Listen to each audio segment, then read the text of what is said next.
बिस्मिल्लाहिर्रहमानिर्रहीम बिस्मिल्लाहिर्रहमानिर्रहीम अल्लाहुम्मा सल्लि अला सय्यिदिना व मौलाना मुहम्मदिन व आलि सय्यिदिना व मौलाना मुहम्मदिन व बारिक वसल्लम अलैहि। लाखों करोड़ों दरूद क्रीम आका सल्लल्लाहु अलैहि वसल्लम पर और आपकी आल पर। मैं हूँ डॉक्टर मोहम्मद यासीन मलिक और आप सबको अपने प्रोग्राम में खुश आमदीद कहता हूँ।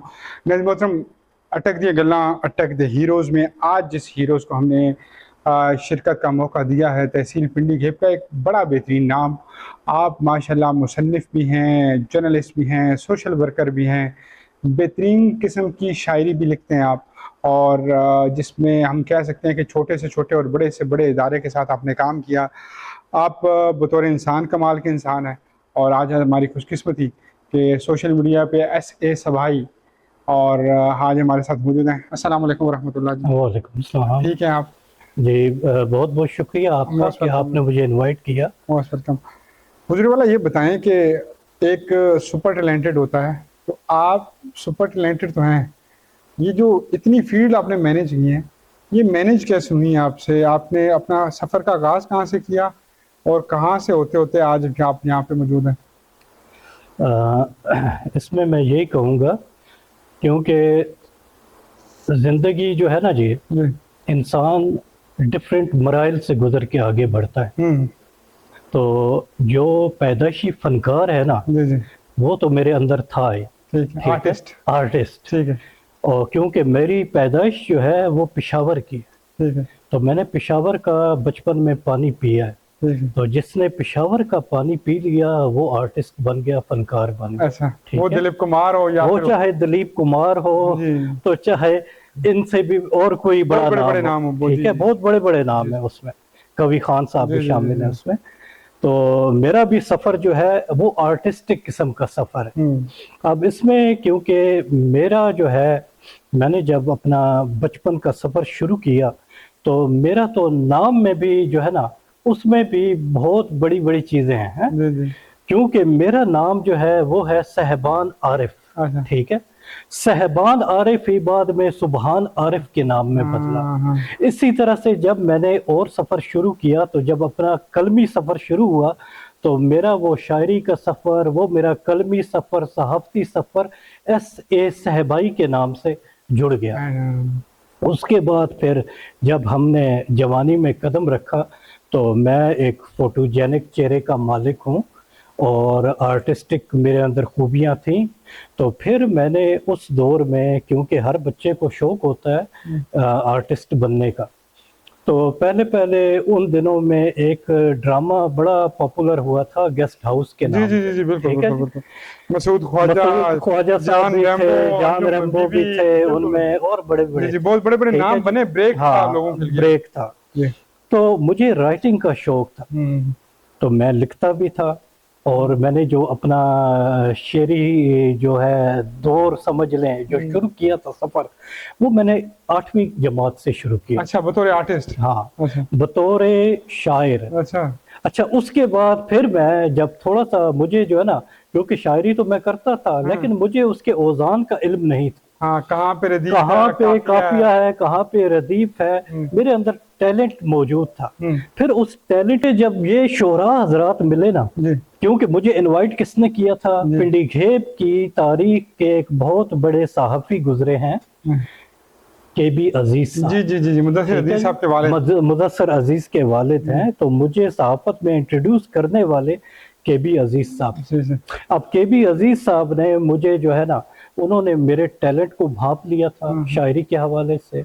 वो मुशायरे करवाते रहते थे हल्के अरबाबे शाद के हवाले से। उन्होंने मुझे फर्स्ट टाइम इनवाइट किया, तो तब मेरे अंदर शायरी के जर्म्स तो थे, लेकिन वो चीजें नहीं थी, वो प्रॉपर नहीं था है। सप्लीमेंट जो जैसे कहते हैं ना, है था सही, लेकिन क्या था, लेकिन उसके अंदर जो नोक पलक सवारी है ना, वो फिर जब मेरी मुलाकात हुई तवक्कल साहिल साहब से, अब्दुल्ला खान सहराई साहब से, तो ये थे साहिब तसनीफ थे, ठीक है, साहिब निसाब थे ये लोग। इन्होंने फिर मुझे औज़ान का बताया, इन्होंने मेरी नोक पलक संवारी। और उसके बाद फिर जब मैंने आगे ट्रैवल शुरू किया, تو اس کے بعد پھر میری ملاقاتیں جو ہیں اسی صحافتی دنیا کے حوالے سے، سب سے پہلے میں نے جو اپنا کیونکہ میرے اندر ایک دھرتی کا خادم بھی چھپا جی ہوا جی ہے، جی جی جی تو میں محب وطن پاکستانی بھی ہوں، تو اسی لیے جو میں نے سب سے پہلا اخبار بھی جوائن کیا تھا ایز اے رپورٹر، وہ میں نے کیا تھا روزنامہ وطن، ٹھیک ہے، تو میں نے وطن سے آغاز جی کیا۔ بہت اچھے. اچھا مجھے یہ فرمائیے گا کہ ایک آئیڈیل رہا ہوتا ہے انسان کی زندگی میں، آپ ملٹی پر ٹاسک ہیں لیکن کوئی ایک پرسنالٹی ہے جس نے آپ کی دل میں بڑی جگہ بنائی ہو اور آپ کو لگا ہو کہ یار ہی از اے فیبولس پرسن. جی، ایسی جو ہے نا، ایسی پرسنالٹی جو ہے وہ ہے میرے اپنے پیر و مرشد، اچھا جن کے ساتھ مجھے نسبت ہے، اچھا اور یہ ایسی ہستیاں ہیں، ان میں 3 پرسنالٹیز ہیں آپ. ٹھیک ہے. ایک سب سے بڑی پرسنالٹی تو وہ ہے جن کے ساتھ ہمارا بائی سول کا رشتہ ہے، بائی برتھ کا رشتہ ہے. اس میں میرا جو نام رکھا گیا تھا نا صہبان عارف ہے، جی جی تو وہ میرا نام رکھا تھا عالم اسلام کی سب سے بڑی روحانی ہستی ہیں، سلسلہ عالیہ توحیدیہ کے بانی مبانی حضرت خواجہ عبدالحکیم انصاری رحمۃ اللہ علیہ. ماشاء اللہ ٹھیک ہے. تو میرا نام جو ہے حضرت خواجہ عبدالحکیم انصاری رحمۃ اللہ علیہ نے رکھا. اچھا، اب اس کے بعد پھر آگے جب میں بڑا اور 8th کلاس میں تھا تو میرے اندر ایک اسپرچول بھی بابا چھپا ہوا تھا کہیں پہ ہے، اور وہ جو ہے نا مجھے وہ جو رستہ دکھلایا نا، وہ ان کے جو جانشین تھے حضرت خواجہ عبدالستار خان صاحب، انہوں نے. ٹھیک ہے. اچھا، اب اس کے بعد پھر میرا جو صحیح روحانی ٹریول شروع ہوا نا، وہ حضرت خواجہ غلام رسول شاہد رحمۃ اللہ علیہ سے شروع ہوا. اوکے ہو گیا. ٹھیک ہے. اب یہ جو حضرت غلام رسول شاہد صاحب ہیں، یہ ایک ایسی پرسنالٹی تھے کہ جن کی تقلید میں سمجھتا ہوں کہ میرے لیے باعث صد افتخار ہے. ٹھیک. آج میں جو کچھ بھی ہوں میں ان کی بدولت. ٹھیک ہے. میں نے جو فرش سے عرش کا سفر طے کیا ہے نا، تو وہ ان کی بدولت طے کی. ٹھیک ہے. زندگی میں کوئی ایسا پوائنٹ جس نے بڑا پین دیا ہو، درد دیا ہو، اور کہا ہو کہ یار یہ زندگی کا ٹفسٹ مومنٹ ہے؟ جب سالک سلوک کی منازل طے کرتا ہے نا، جی تو اس کے اوپر بہت بڑے بڑے امتحانات آتے ہیں، جی اور میں بھی امتحانات کی چکی میں کرش ہوا ہوں. ٹھیک ہے. اور میں ایسا کرش ہوا ہوں نا ہے، کیونکہ سونا تو میں تھا، لیکن سونا کندن کب بنتا ہے؟ جب وہ تپتا ہے. ٹھیک ہے. تو مجھے بھی بھٹی میں تپایا گیا، بنایا گیا، سنوارا گیا، نکھارا گیا.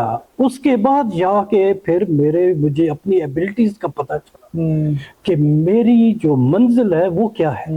تو جب مجھے اس منزل کا پتہ چلا تو وہ منزل میری ہے وہ ایک ہی ہے، اللہ وحدہ لا شریک.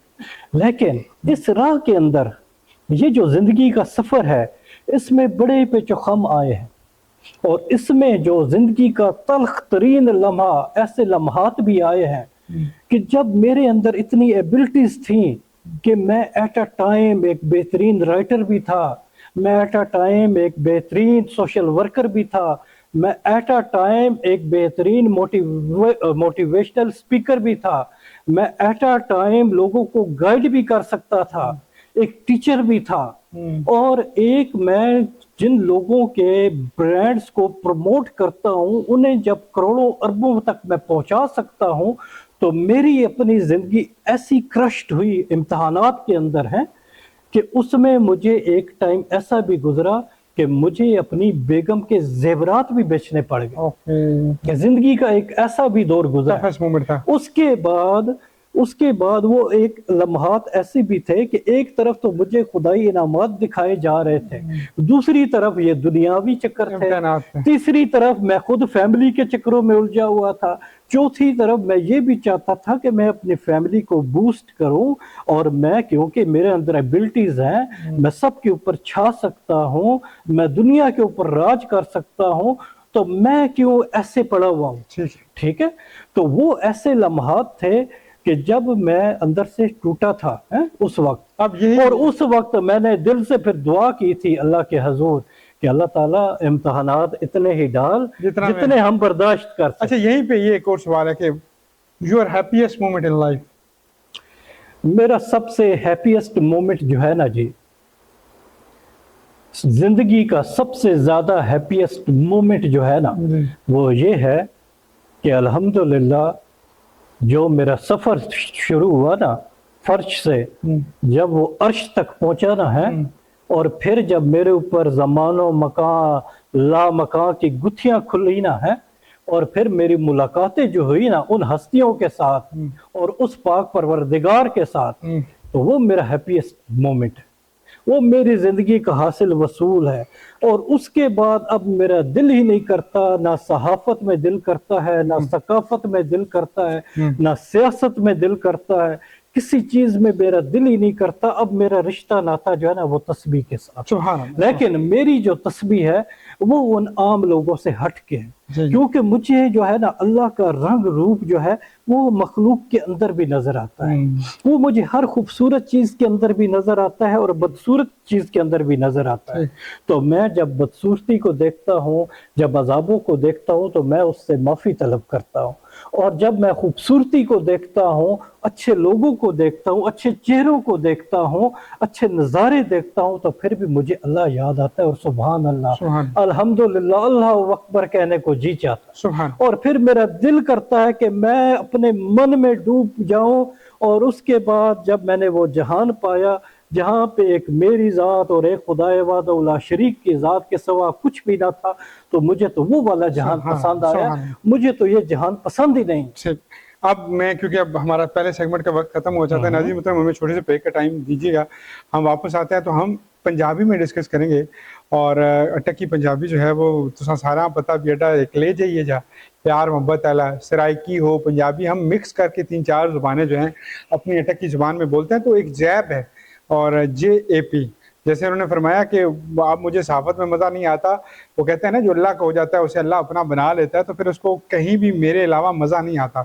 ऐ इब्ने आदम, एक तेरी चाहत है एक मेरी चाहत है, अगर तूने मान लिया वो जो मेरी चाहत है तो तुझको दे दूंगा वो जो तेरी चाहत है, अगर तूने ना माना वो जो मेरी चाहत है तो तुझको थका दूंगा उसमें जो तेरी चाहत है, आखिर में वो होगा वही जो मेरी चाहत है। तो जब बंदा अल्लाह से अपनी चाहत का तलबगार हो तो फिर उसका दुनिया से ध्यान रुझान ख़त्म हो ही जाता है। After the break, small short break, we are discuss Punjabi और पंजाबी ले जा पंजाबी पेशावर से आए हुए बंदा कैसे बेहतरीन पंजाबी बोलता है। छोटे से ब्रेक के बाद कहीं मत चाहिएगा। खुश आमदेद आखना तो इतना पता अज असी पिंडी घेम ने एक बड़ा नाम है देखो, और इन्हें जड़ा ईदी साहब तो गिन के जियो जंग कहड़ा जड़ा वतन मतलब सहाफत विच इतना बड़ा नाम बनाया, तो दूआ जड़ा है ना अपने बतौर सोशल वर्कर भी नाम बनाया। हुण मां लगना इन जेडे एक रूहानी ने सफर तय करे ने, रूहानियत ने सफर तय करे ने, इहदे नाल गपशप करे ने। हुजूर एक बार बस खुश आमदेद आखना है। हुण तुसां अपनी पंजाबी जेडे नाल गपशप करनी पोसी। मां ई दसो कि जैप जेड़ा तुसां आपे इदारा बनाया है या तुहाडे कोई संगिया यारां ने ये इदारा है? जैप पहले तो मैं तुसां डिफाइन कर दें ना कि व्हाट इज जैप जी। जैप है जी जर्नलिस्ट एसोसिएशन ऑफ पाकिस्तान जी, ठीक है। और इसनी मैं बुनियाद रखी थी 1998 ਦੇ ਵਿੱਚ, ठीक है। और इसा मैं 2000 ਵਿੱਚ रजिस्टर्ड करवाया, ठीक है जी। उस तो बाद मेरा ਜਿਹੜਾ ऑब्जेक्ट है ना वो है positive media, because positive media can make positive nations। Wow, ठीक है। तो ਇਹ ਜਿਹੜੀ ਪੋਜ਼ਿਟਿਵਿਟੀ ਹੈ ਨਾ ਤੇ ਮੇਰਾ ਇਹ ਆਬਜੈਕਟ ਹੈ ਜਿਹੜੀ ਅੱਜਕੱਲ ਖਤਮ ਹੋ ਗਈ, ਜਿਹੜੀ ਅੱਜਕੱਲ ਖਤਮ ਹੋ ਗਈ। ਹਾਂ ਅਸੀਂ ਜਿਹੜਾ ਵਿਊ ਦੇ ਚੱਕਰ ਵਿੱਚ ਫਿਰ ਜਿਹੜਾ ਹੈ ਨਾ ਜੀ ਹੈ फिर जिस बात के अदवार विच क्योंकि मेरा तलक जड़ा है वो डॉक्टर शाहिद मसूद साहब दे नाल है, मेरा तलक मुबशर लुकमान साहब दे नाल है, मेरा तलक मुजीबुर रहमान शामी साहब दे नाल है, मेरा तलक जड़ा है वो बड़े बड़े नामी गिरामी किस्म दे साहबी हज़रात दे नाल है। ठीक है, हाँ जी। मुबशर लुकमान अली है मतलब इसाफा ठीक है, मुबशर लुकमान नहीं। अगर हुण तुसी उस ते गल करो ना है, अगर तुसी प्योरिटी उत्ते गल करो है ते मेरी नजर विच ਜਿਹੜੀ ਸਹਾਫਤ ਹੈ ਨਾ ਉਹ ਕਦੋਂ ਦੀ ਮਦਫੂਨ ਹੋ ਚੁੱਕੀ ਹੈ। ਇੰਨਾ ਲਿल्लाहि व इन्ना मैं कहूं शायद अली तो चलो थोड़ी मान ठीक है, मुजीबुर रहमान शामी रिटर्न आने इमरान खान तकरीरें भी लिख के देने रहे हैं ते उन्होंने ज्यादा तसव्वुर ठीक है मैं मन्ना मैं क्योंकि मैं ये भी मन्ना मैं क्योंकि जिसे करीब तो देखा ना सारे नु है, मैं करीब तो जिसे देखा ना सारे नु है, मैं करीब तो जिसे सारे नु देखा ना। तो फिर मैं क्या कि मैं इत्थे सहाफत में शामिल होया सा हुबुल वतनी दे तहत, मैं सहाफत में शामिल होया था मिशन दे तहत, मैं सहाफत में शामिल होया सा ਆਪਣੇ ਮੁਲਕ ਨੂੰ ਨੋਬਲ ਪਾਕਿਸਤਾਨ ਬਣਾਉਣੇ ਦੇ ਵਾਸਤੇ ਤੇ ਲੇਕਿਨ ਇੱਥੇ ਤਾਂ ਆਵੇ ਦਾ ਆਵੇ ਹੀ ਵਿਗੜਾ ਹੈ। ਠੀਕ ਹੈ, ਹੁਣ ਤੁਸੀਂ ਮਾਈ ਦੱਸੋ ਕਿ ਅਸੀਂ ਲੋਕਲ ਗੱਲਾਂ ਕਰਨੇ ਹੁਣ ਥੋੜੀਆਂ ਕੋਈ ਸੰਗੀ ਯਾਰ ਹੈ ਜੀ ਜਿਸ ਨਾਲ ਅਜੀ ਨੂੰ ਦਿੱਲੀ ਦੀਆਂ ਗੱਲਾਂ ਕੱਢੇ ਨੇ ਉਹ ਕੋਈ ਪੁਰਾਣਾ ਯਾਰ ਹੈ ਜਿਸ ਅੱਜ ਤੁਸੀਂ ਨਾ ਗਿਣਨਾ ਚਾਹੁੰਦੇ ਹੋ? ਹਾਂ ਜੀ, ਮੈਂ ਬਿਲਕੁਲ ਨਾ ਗਿਣਨਾ ਚਾਹੁੰਦਾ ਹੈ ਜੀ। ਮੇਰਾ ਜਿਹੜਾ ਹੈ ਨਾ ਜੀ, ਇੱਕ ਤਾਂ ਇਹ ਹੈ ਕਿ ਬਚਪਨ ਵਿੱਚ ਤੁਹਾਨੂੰ ਪਤਾ ਹੀ ਹੈ ਬੜੇ ਦੋਸਤ ਯਾਰ ਵੀ ਬਣਦੇ ਨੇ ਜੀ ਜੀ ਜੀ, ਬਾਅਦ ਦੇ ਵਿੱਚ ਜਿਸ ਵੇ ਨਾ ਫਿਰ ਹੋਰ ਨਵੇਂ ਸਾਥੀ ਸੰਗੀ ਯਾਰ ਬਣ ਜੋ ਜਾਂਦੇ ਵੱਡਾ ਹੋਣਾ ਸੰਗੀ ਹਾਂ। ਲੇਕਿਨ ਇੱਕ ਮੇਰਾ ਸੰਗੀ ਇਹ ਜਿਹਾ ਹੈ, ਨਿੱਕੇ ਤੋਂ ਇੱਕ ਸੰਗੀ ਇਹ ਜਿਹਾ ਹੈ ਜਿਸ ਨੂੰ ਮੈਂ ਕਹਾਂਗਾ ਕਿ ਮੈਂ ਤੇ ਉਸ ਇਕੱਠਾ ਸਫ਼ਰ ਸ਼ੁਰੂ ਕੀਤਾ ਆ 6ਵੀਂ ਕਲਾਸ ਤੋਂ, ਛठी ਕਲਾਸ ਤੋਂ ਲੈ ਕੇ 12ਵੀਂ ਤੱਕ ਮੇਰੇ ਨਾਲ ਉਹ ਚੱਲਾ। ਉਸ ਦਾ ਨਾਮ ਹੈ ਸਜਾਦ ਅਹਿਮਦ, ਠੀਕ ਹੈ। ਅਵਾਨ ਆਟੋਸ ਬੜਾ ਮਸ਼ਹੂਰ ਹੈ ਪਿੰਡ ਗੇਬ ਵਿੱਚ, ਠੀਕ ਹੈ ਜੀ। ਔਰ ਬੜਾ ਆਰਟਿਸਟਿਕ ਕਿਸਮ ਦਾ ਬੰਦਾ ਹੈ, ਬੜਾ ਜ਼ਬਰਦਸਤ ਬੰਦਾ ਹੈ ਔਰ ਬੜਾ ਫकीर मनशवी आर्टिस्ट तो बगैर रह भी नहीं सकता, आर्टिस्ट तो बगैर और रह भी नहीं सकता असा के दस है कि आर्टिस्ट जेड़ा ना बादशाह होना इसनी राया होवे या ना होवे दूआ आर्टिस्ट बादशाहां नाल गल्ला करना इसनी जेड़ा वो वजीरां नाल भी गल्ला नहीं होनी याराने भी। माई दसो कि अम्मा ना अब्बे ना भरावां ना जेड़े अपने नेड़े रिश्तेदार होने इन्हें चिकन इन्ना रूहानी तल्लक है कि जेड़ा कनेक्शन एक बड़े कमाल है वो अगर दुनिया ते ये या नहीं है उसा तुसी मिस भी करने हो या तुसा ये होना कि यार ये गल मैं मंच कुंदे ना ही करनी। एक शय मैं तुहानू क्लियर कर देवां जी, सारे तो पहले ते बड़ी जेड़ा है ना जी, मैं कहना है कि इन शॉर्ट तो यही है ना कि अल्लाह ताला दी जानिब तो ही है ना सारे मामलात हैं, आगे फिर कड़ियां बन जांदियां ने ना सारियां हैं। और उस दे विच जेड़ा ना मेरे वालिद मोहतरम अहमद खान सुभान है और इस दे नाम दे अंदर भी एक फिलोसफी छुपी है। बिल्कुल बिल्कुल, अलहाज अहमद खान सुभान अब ये सन एयरफोर्स दे बंदे, ठीक है जी।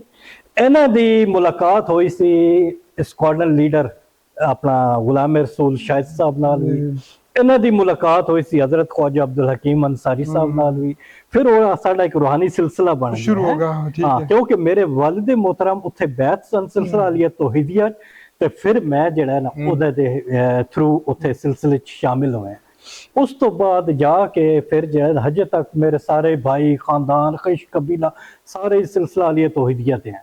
और अल्हम्दुलिल्लाह हुण जेड़े मौजूदा साडे शेख साहब हैं हजरत मुज़य्यन रसूल हाशमी साहब नोबल किस्म दी पर्सनैलिटी हैं, लेकिन वो अवॉइड करते हैं क्योंकि प्योर अल्लाह वाले हैं, इस वास्ते वो अवॉइड करते हैं सारी चीज़ां। सारे मिन्नतां तरले मैं खुद मिन्नतां तरले कीते ने कि मैं मीडिया दे उत्ते तुहानू हाईलाइट करदा, लेकिन वो कहंदे ने बस अल्लाह राजी ते सारा कुछ सेट है। हुण अडे कोल सिर्फ 4 मिनट माई दसो तुसी पिंडी घेवनी ब्यूरोक्रेसी तो राजी हो, असिस्टेंट कमिश्नर तो एसएचओ तो सड़कां कानून चोरी चकारी बंद होगी, कत्ल ते वैसे हर तरीके दा तो होना पा नहीं जी। एक गल ये है अगर मैं तुहाडे सामने ओवरऑल पिंडी घेब ते सिनेरियो दे हवाले नाल गल करां है ते बहुत कुछ कहने वास्ते है, ठीक है ना। इन शॉर्ट बोलो, इन शॉर्ट ये है कि फिलहाल आई एम नॉट सैटिस्फाइड, ठीक है। उसकी वजह ये है कि बज़ाहिर साडा ये जड़ा एरिया है ना